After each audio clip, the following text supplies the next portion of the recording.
नमस्कार दर्शक बंधु मु प्रदीप आपण मानक स्वागत करुच्ची आज आउ एक नुआ भिडियो तो जहाँकि राज्य सरकार तरफ वर्तमान भत्ता वृद्धि को नहीं जो अपडेट टी पूर्वर दि जाता ताकू नहीं बहुत सारा गणमाध्यम बहुत प्रकार आपण मैंने भिडियो देखापी पाथे। तो आज ये भिडियो सरकार तरफ आउ क्यों मानक भत्ता मिलवाई जाऊँगी से विषय में सरकार तरफ गोटे नुआ अपडेट दि जाती। तो पूर्वर जो घोषणा करा जो थे कि सरकार जो मैंने 80 वर्ष रु अधिक अच्छा एवं जो दिव्यांग रही जदि 80% रु अधिक अच्छी ताकू जाकि टंका प्रदान कर घोषणा कर से टंका जहाँकि 3500 टंका आपण मानक भत्ता टंका मिलवाई जाऊँगी। तेणु यह केबे मिलिबो ता नहीं कौन अपडेट वर्तमान सरकार तरफ दि जाए ना किंतु तारी मध्य सरकार आउ गोटे जाकि नुआ करी भत्ता प्रदान करने जहाँकि घोषणा करिसेंती। तेणु खूब जल्दी से जाकि भत्ता मिलिबो।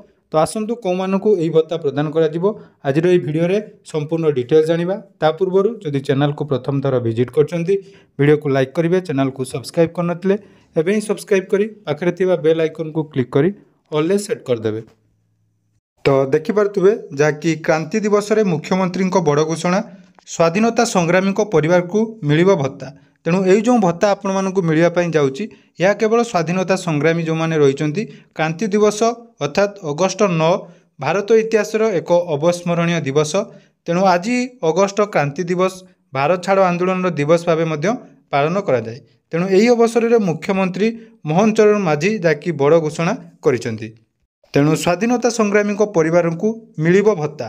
तेणु कुटुंब योजना भत्ता प्रदान करेंगे सरकार। एने खूब शीघ्र स्वाधीनता संग्रामी मानक परिवार को चिन्हट करा बोली मुख्यमंत्री मोहन चरण माझी जहाँकि घोषणा करिसेंती।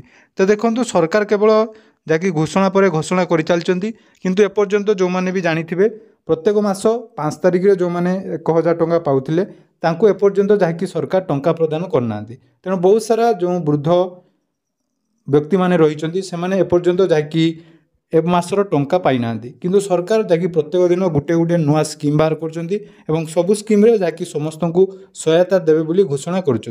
तेणु देखा जाऊ आपण मानकर बहुत सारा कमेंट एने बहुत सारा वीडियो आपण मैंने बर्तमान देखापी पाइबे। यही अपडेट को नहीं बहुत सारा यूट्यूबर जहाँकि आपण मानक बर्तमान कहे जे भत्ता टंका आपन को एत दिन में मिल। तो सरकार तरफ बर्तमान सुधा कौन अपडेट आसी ना। तेणु पुणी थे कही रखी यही जो भत्ता टंका मिलवाई जाऊँगी यह केवल स्वाधीनता संग्रामी परिवार को सरकार तरफ मिल। तेणु आउ जो रहा वार्धक्य भत्ता ताहा केबे मिलिबो ता नहीं सरकार तरफ कौन अपडेट दिया नहीं। जितेबले भी अपडेट आसो आपण मैंने चैनल को सब्सक्राइब कर रखु। जहाँ भी अपडेट पाइबे सब आपण मान सहित सठिक अपडेट जनइबी। धन्यवाद।